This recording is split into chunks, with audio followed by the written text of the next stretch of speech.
शेर हिरणी का शिकार करने के लिए उसका पीछा कर रहा था।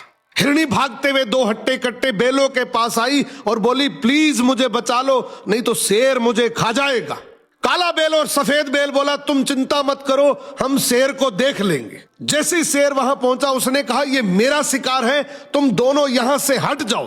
काला बेल बोला, ये हमारी दोस्त है, इसलिए हम तुम्हें इसे कभी नहीं खाने देंगे। शेर बोला, तुम गलत कर रहे हो। सफेद बेल बोला, तुम जो करना चाहते हो करो, लेकिन ये हिरणी अब हमारी सुरक्षा में है। शेर बेबस होकर वहां से चला गया और सोचने लगा, इन बेलों को अलग कैसे किया जाए। तभी शेर ने लोमड़ी को बुलाया और कहा, कैसे भी करके इन दोनों बेलों को आपस में लड़वा दो। तू एक बार इन दोनों को अलग करवा दे, फिर मैं एक एक करके दोनों को खा जाऊंगा। लोमड़ी बोली, जी हुजूर, अभी जाती हूं। सबसे पहले लोमड़ी सफेद बेल के पास गई और बोली, मैं तुम्हें एक बात बता रही हूं, आगे मत करना।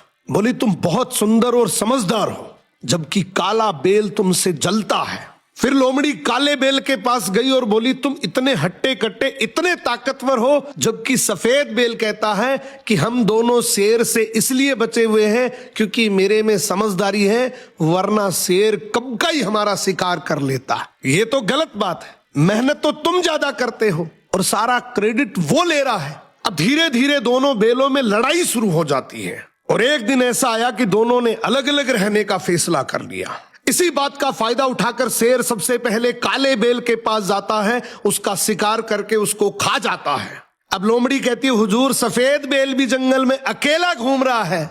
शेर तुरंत उसकी तरफ दौड़ता है और उसे भी अपना शिकार बना लेता है। इसीलिए कहते हैं, भाई भाई जब तक साथ है कोई कुछ नहीं बिगाड़ सकता।